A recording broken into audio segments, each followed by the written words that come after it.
بسم الله الرحمن الرحيم. تمام ورياشي على شرف بدنا نسوق بالله سلامية. بدهنا نمك الصومالي الدجان كان بيجي جزء أفريقيا سلامية. أنت ممكن كبد وحام وكان ما أنت كسر جديد دونا موقف كجبهة ده كسافسا سياسة ده أي هو أصله أي كغير جلي دونتو سياسة ده الدجان كا سر رسمي يوحوا حين ما أنت سر رسمي وعدين سا إن النقطة دونتو حزب سياسي وسنة بتقولي وهل جميل دونا وهل جميل دونا سي ومدة الصومالية الدرجة أيوه هذا قد تشغل هاي أيضا الإكستريس ودنا بدأ ووافقسن حيرك عالمك يدسوك إثيوبيا وحيرك غير جلي دونتا دورشوينك لابد يكون يلواتك دورشاس وحيكون جلي دونتا مع عالف وحين الدولة كل دونتا إسبهايسي حرتها على الصوماليات وافق غلط ودقمة فري سومالي كولوشن إسبهايسي أسوأ أفري هالدمان ومدى الصوماليات الدقان كان دقن أيضا شروينة أقبل دونا سيدا ودك بدن إسبهايسي أسوأ وها يعني ليس دونا إسبهايسي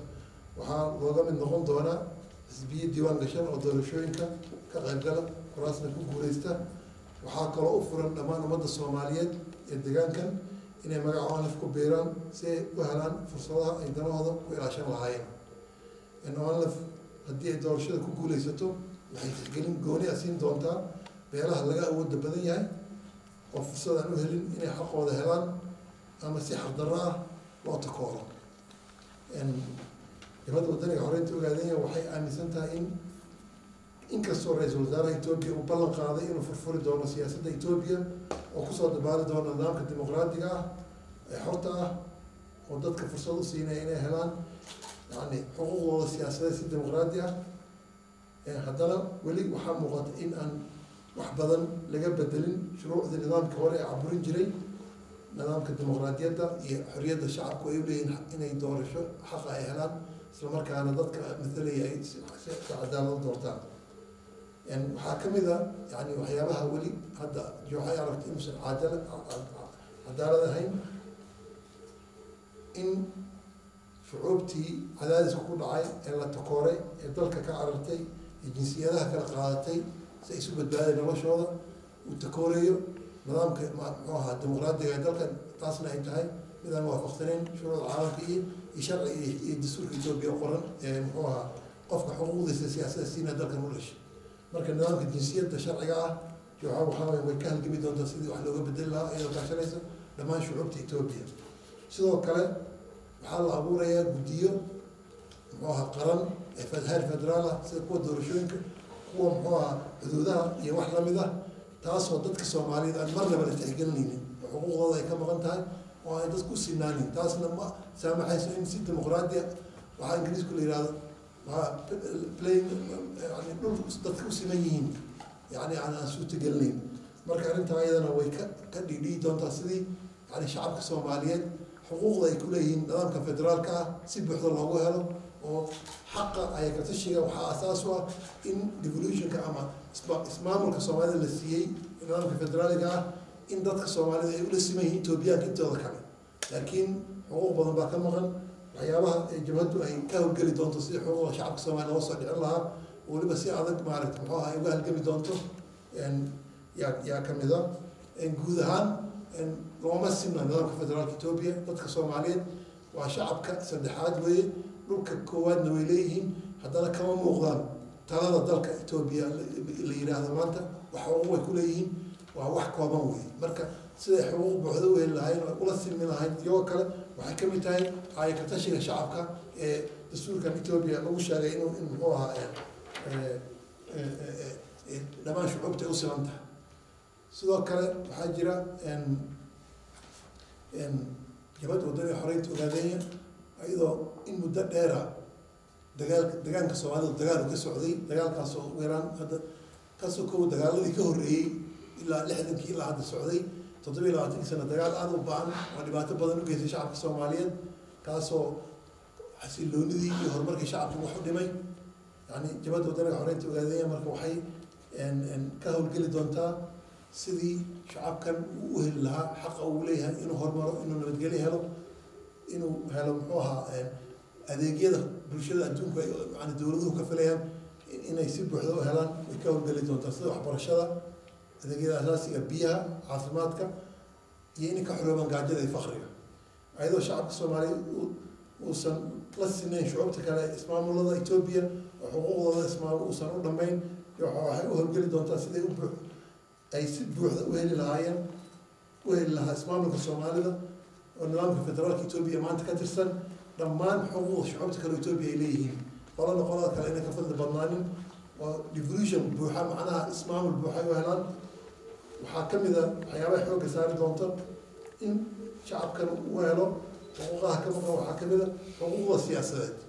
dad كانوا إلا يحدى وليهم مهلين إني سي حر أو دورتان عندي دونان مركا إني فكر كودا سحر وديبتان يعني إني سحر أو دورتان عندما ما مليسا وأيوة أي دورت إذا دورتين وراني كيين أي ما مشوا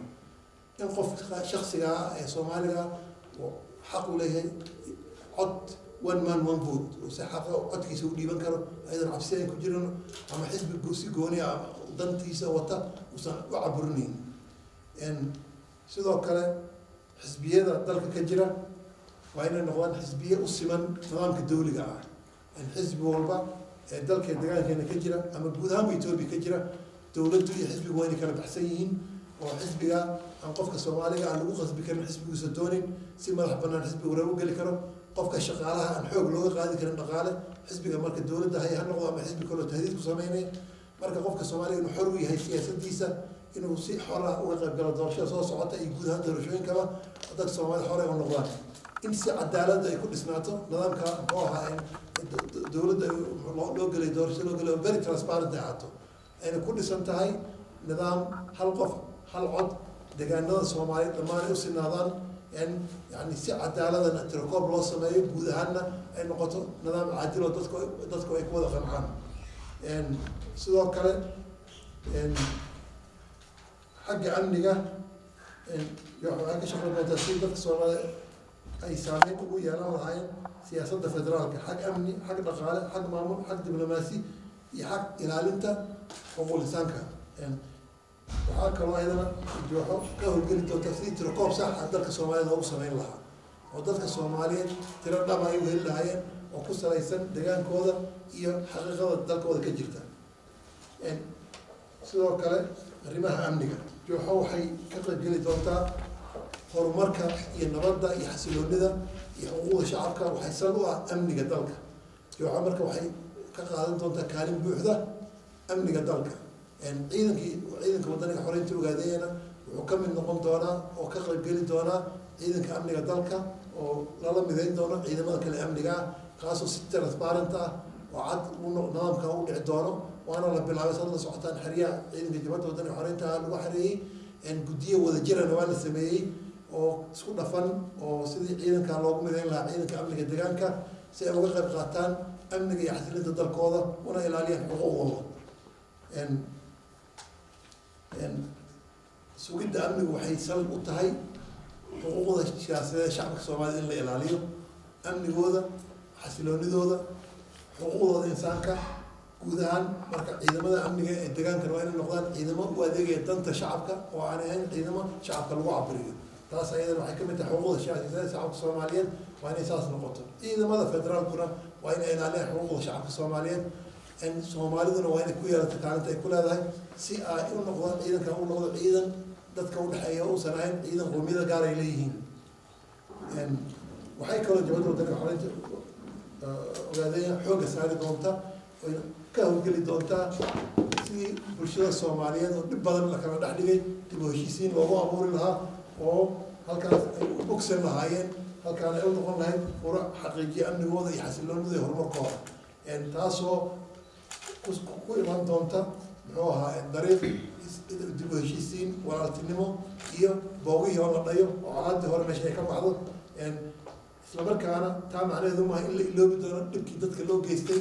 waa in la diiwaan geliyo waa inay noqoto arrin aan dib loogu noqon waxay noqonaysaa arrin la diiwaan geliyo aan la iloobin la xasuusto تاريخ ذكرنا أي شيء دبعتي شعب كان لو جستي عندي وجستين وحوالين إنك جروا مرة بعد مرة وتصل نقول إن شاء الله ما عليه روح سوق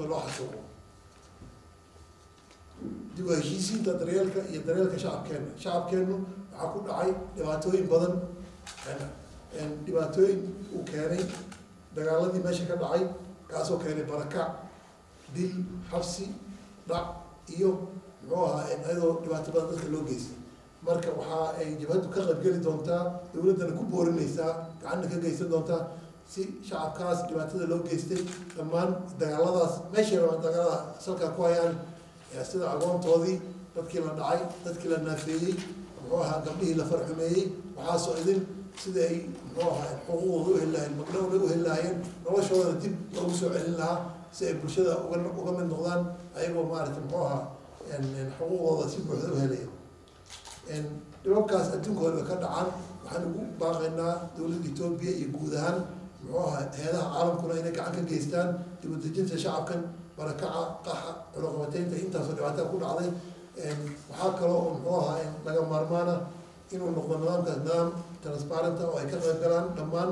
muxuu ahaa xisbiyada siyaasiga dowlad deegaanka iyo dowladda Itoobiya iyo hay'adaha caalamka isla markaana waxaan ugu baaqaynaa dowladda Itoobiya iyo maamulka deegaanka inuu aqoonsado dalka Soomaalida special status inuu siiyo dib u dhac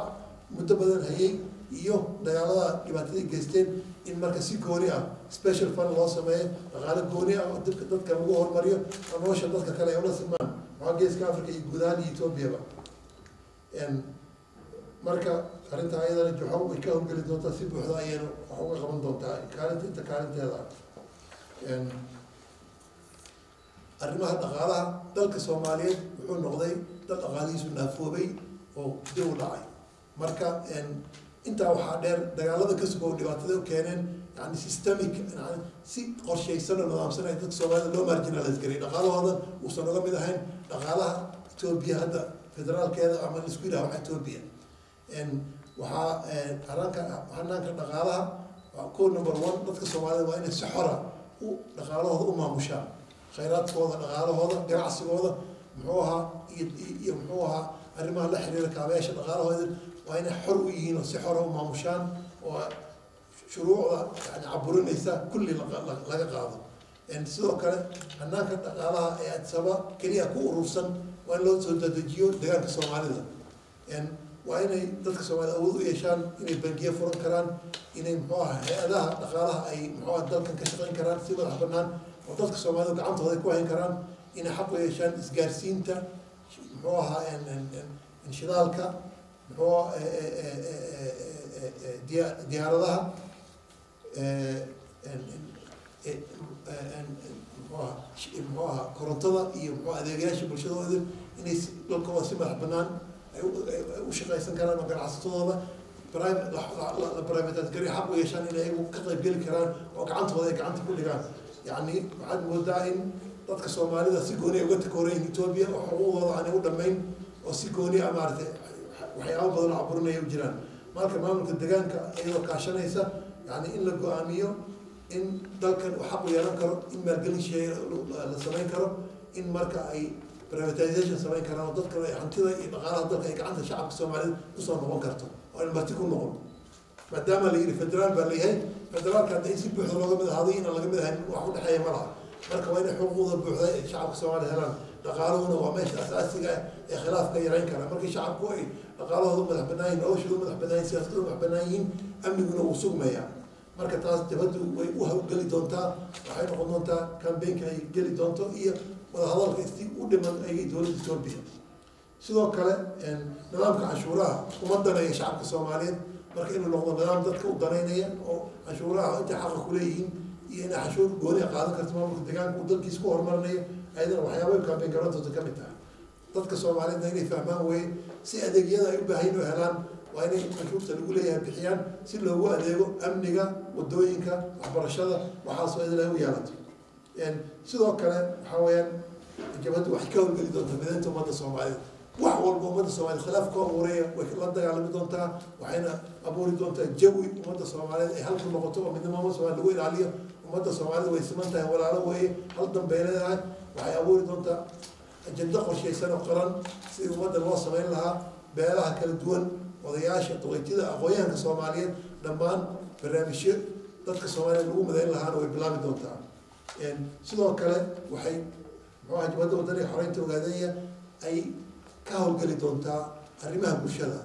dadka Soomaaliyeed waxbarashadooda waa inay noqoto mid dantooda u adeegaysa diintooda dhaqankooda iyo danahooda ku salaysan marka waxbarashada dalka laga hibna ay ka soconaysana waa inay noqoto kasoko waxa dadka la wadaagto wax u gaar ah ay dadku ay leeyihiin taariikhdoodii iyo sharaftoodii iyo dhaqankoodii diintooda difaacaya sidoo kale waxa weeye adeegayaasha bulshada ee dalka ka dhacaya waa inay noqdaan mid u daneynaya dadka khaasatan jabhadda wadaniga xoreynta Ogaadenya waxay xoogga saari doontaa dadka Soomaaliyeed boqolkiiba 70 reer guuraa ah beeraley ah in adeegyada loo sameeyo ay ku saleysnaadaan in magaalooyinka kaliya aan noqonay dadka reer guuraaga xuquuqdooda la ilaaliyo oo ay helaan adeegga xaq u leeyihiin maadaama dadka ay u badan yihiin oo ay ka qayb galaan siyaasadda iyo maamulka dalka nolosha iyo ay noqdaan yani barnaamijyo u gaar ah loo diyaariyo oo yani awoodda iyo dhaqaalaha dalka isugu koobnaan magaalooyinka iyo caasimadaha oo ay u daadegtay ilaa tuulada sidoo kale jabhadda wadaniga xoreynta Ogaadenya waxay xoogga saari doontaa inay cilaaqaad fiican ay dadka Soomaaliyeed la yeeshaan darisyadooda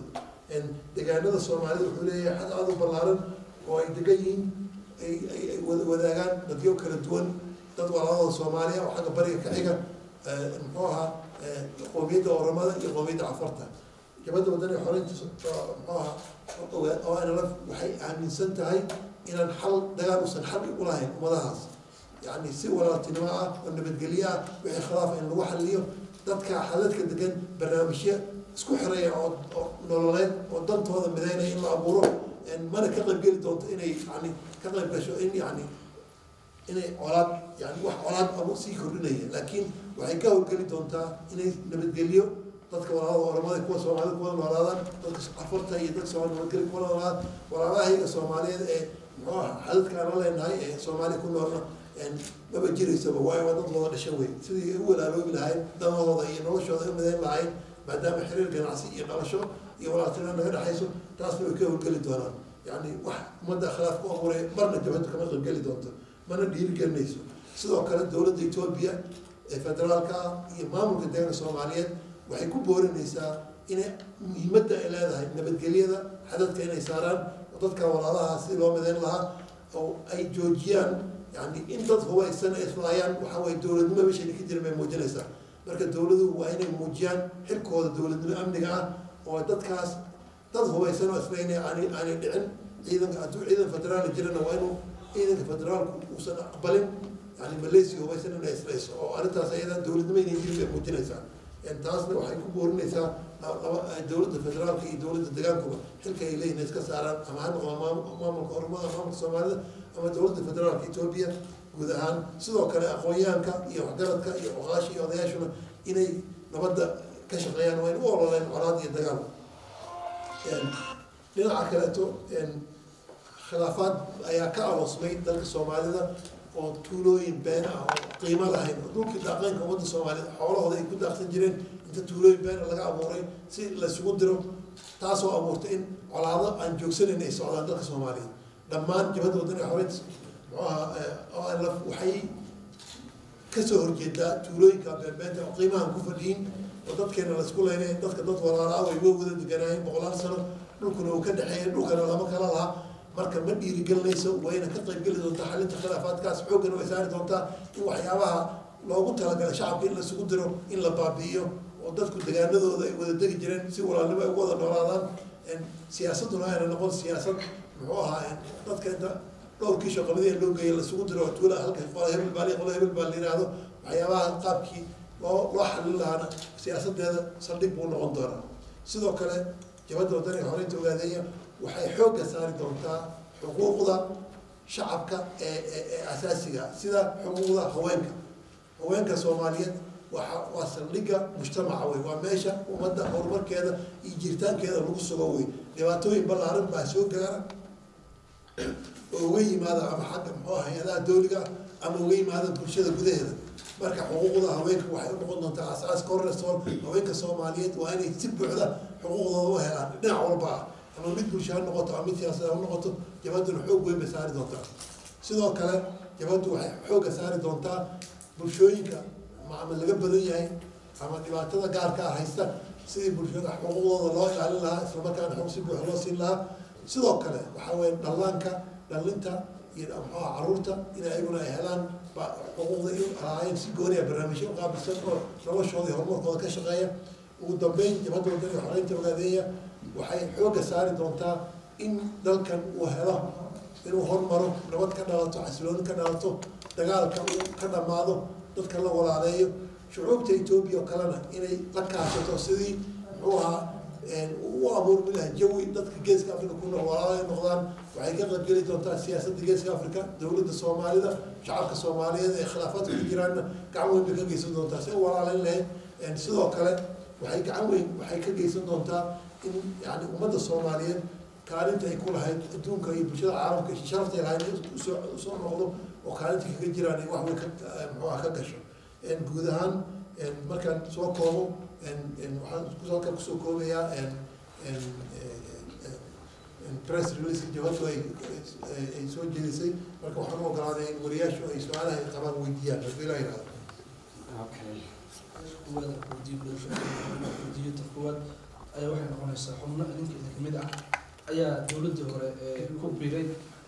siday rabaan maxaa ahaatee ugu biiraan xubnihii weli may ka tirsan yihiin jamhadda mise xubnimadii ururka way ka baxeen dowladii hore waa si cadaysan jeclaan lahaa xukuumaddii u dambeysay deegaanka xukuumaddii u dambeysay ma tan hadda joogta mutu ka horreysay tii ka horreysay tii jabhadda wadaniga xoreynta ogaadeeya xukuumaddii hore waa xukuumaddii la dagaalamaysay marka qofka raaca jabhadda kama tirsanaan karo onalf waxay hore u sheegtay in heshiiska Ethiopia lala galay uu yahay uu ka mid uu yahay hordhac macnaha heshiiska hore laakiin si dambeeyay heshiiska rasmiga oo loo saari doono guddiyo labada dhinac haddaba guddiyadii labada dhinac ee loo saariyay heshiiska rasmiga miyaa la dhisay haddii la dhisayse muxuu qabtay oo shaqadii mu qabtay la socotaan jabhadda wadaniga xoreynta ogaadeeya iyo dowladda Ethiopia federaalka wadahadal bay muddo badan ku jireen heshiis bayna gaareen qayb ka mid ah heshiiska wax ka mid ahayd in arrimaha asaasiga ee khilaafka ummadda Soomaaliyeed iyo dowladda Ethiopia muddada dheer ku kala dhex jiray ee colaadda sal u ahaa in guddiyo loo saari doono wadahadli doono oo arrintaas ayada isla dhanaangelin doono guddigaas oo guddigeedu uu dhisan yahay oo guddiga wadahadal ku ahaa dowladda Ethiopia laakiin weli guddi rasmi ama soo magacaabin qayb ka mid ah oo arrintii ciidamada ahayd ayaa guddi ku meel gaara oo dejinta ciidanka iyo muxuu ahaa gogol xaarka in guddiga qaabka ciidanka loo maamuli lahaa waa la sameeyey labada dhinac ka socda kaasoo yani hadda ku guuleystay in yani ciidamadii hadda deegaanadooda hadda laisugu keeno laakiin guddigii rasmiga ahaa ee wadahadalka ahaa ee siyaasadda iyo guud ahaan wax ciidanka laga heli doono go-aan gaari laha weli isuma imaan dowladda Ethiopia weli ma si rasmi ma inform gareyn hadda waan bilaabi doonaa mardhow wafdi baa ka bixi doona jabhadda wadaniga xoreynta ogaadeeya waxay doonaan sababa oo guddigaas iyo qaabka wadahadalka loo bilaabi lahaa qaybaha ka dhiman soo dhamaystiri doona maalmahan u dambeeyey baraha bulshada waxaa lagu sheegayay ama laisku dhex marayay in jamhadda iyo dowladda uu khilaaf soo kala dhexgalay arrintaasi ma jirtaa mise saad la socotaan marka dagaal uu dhaco la heshiiyo mar walba waxaa soo baxa wax la yidhaha spoilers dadii heshiiska inay walaaqaan raba dhibaato abuuraan raba annagu ma ogin wax khilaaf annaga dowladda Ethiopia na dhex maray waa ka hadda halkan nabadgelyan ku joognaa dowladda Ethiopia annagana wada hadalkeena qaybtii koowaad way hirgashay si xoran hadda waa ka shirkan u qabanaynaa dalkeena xubnaheenu joogaan calankeena uga taagan yahay dowladda Ethiopia wax dhibaatona ka dhex taala ma jirto ayaguna qaybihii heshiiskooda dhinacooda ka wadaan annagana waa ka wadnaa marka waa dad jecel in maaragtay dhulka deegaanka Soomaalida nabadda ay ka xumaato dhibaato ka dhacdo annagu ma ogin arrinta ayada meesha ay ka keenaan ayaga la weydiintaas haddii iminka waxaa sheegtay haddii aad doorashada aad ku guuleystaan inaad dhibaatooyin badan bulshada kaa qatiraysaan magaciinuna waa ururka wadaniga xoreynta ogaadeeya deegaanka waxaa ku nool beelo badan marka qorshe ma idinku jirtaa inaad magaca iska bedeshaan sababtoo ah magacan iminkaas 90% bulshada qaar waxay aaminsan yihiin inaad xoreynta ogaadeen qabiilka ogaadeen camal ay aaminsan yihiin marka qorsheena ma idinku jirtaa inaad ururka wadaniga xoreynta ogaadeen aad magac kale aad u isticmaashaan سؤال في عن إن نسيب definitive أو جوابنا لقى مرباني ده. جماعة كوني سجال بقول سجادتني أفرتي على أساس. على أساسين وحملنا اللي يراها وكتر سنة أورك الأورنجري WSLF والنظام كمركب وكسعودي كجذودي. إن تلا صوتان إن ومدة الصوماليات جودهان مدة بدن بي وده الجميسي إن دل كان جميسي بحيي جميسي بحيينا وبحيي أوجدن وحرك عالم كقرن أيوة كقرن تاريخيا مركب وقتها أيضا مجال البحني أيضا اللي تحكي لنا ظروفها جيس كافريقيا كتاعنا إلا كلا صوعة تجعلني جود سومالي يتوب الأحمرين لكن شعب كدل كان إنه شعب أسوأ أي سكتشان يحوق سو تجعل ما ينون نقضه يا مجال الله أبوه جبهتنا فعل كذا ولقيت فعل قبيل ما نقول أنت يجيتي وحيوها الجميع حقوق شعب الصومالي تجان كدقن وأنا جبهتنا كلي صدق كي سنة فرت كي سنة لو صدق إني سيد حسن قدام بي ناس كان حقوق سياسي بابليك أدونك وجه الليسي هذا يعني تجعل ما يسقبيل قبيل كم بدنيسة قبل الله marka laga bilaabo mooyaale ilaa laga gaaro mayso inta u dhaxaysa dadka Soomaaliyeed degan aan xuquuqdooda raadinayna magaca taariikhiyan u qaadanay manihin anagu qabiil ogaadeena waa laga yaabaa xubnaha naga mid inay ogaadeen sida xubnaha naga mid ay qabailka kale u yihiin taas ayadoo jirta haddana anagoo tixgelinayna dareenka shacabka Soomaaliyeed guud ahaan midnimada shacabka Soomaaliyeed muhiim ay noo tahay waxaan abuurnay isbahaysiga xorta ah Soomaaliyeed doorashadan galayno waxa weeyaan labadaba faktor buu lagu galay oo aan faana waa lagu galay إسبايس كاس من المقلية حتى أقول الإسبايس قال ما حسب مذوبي حسب السترة حسب كان ONLF إن وحان دوني إن حسب كبلارينو إن شرويننا ونقبلنا هذا كينو كجرتي يعني حان كوها وقالنا كنا دستونا دولة دسينو إسبايس كحوطة الصومالي مركب الصومالي قال من وياه الله سعتان ما ملك الديان كالصومالي لما أنا قاعد سنة 1992 إن وحانو بحنينا وحوا ما ملك الديان كالصومالي boqolkiiba 80 baarlamaanka waxa aan la baahisatay ma aynu bixin dalka ogaleen magacyada waxa baahisay maamulka deegaanka Soomaaliya marka Soomaali baan nahay maantana waan nahay berina waan nahay weligeena waan ahaanayna magaca Soomaaliga magaca walba ka qaalisan qiimuhu inuu nagu fadhiya walaalaheen waxa weeyaan dhiigooda u daadin inuu halgamaynay midnimada waan Soomaaliya muqaddas bay nagu tahay marka dhammaan shacabka Soomaaliyeed oo matalayna intii waarata magacana marka aan xasaasi kalena waxa waa isbaahaysiyaasi ka soo qaybgali isbaahaysiga xorta Soomaaliyeed war walba u furan yahay kaasana waddanka ku dhisi doona hadii la yiraahdo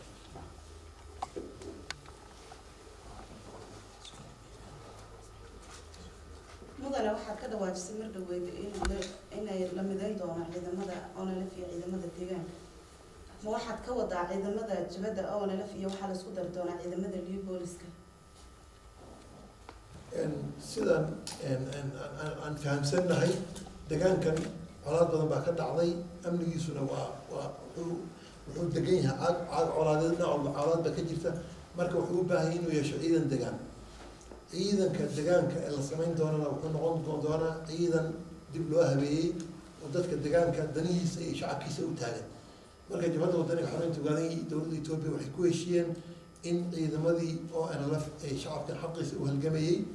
inuu ka mid noqdo ciidanka deegaanka cusub ee loo abuurayo ee deegaanka amnigiisa iyo xasiloonidiisa ilaalinaya shacabkan ama amnigiisa gudaha ilaalinaya oo asaga kale ilaalinaya in dhexdiisa kusoo kala dhacdo ama haddii khatar ay dibadda uga timaado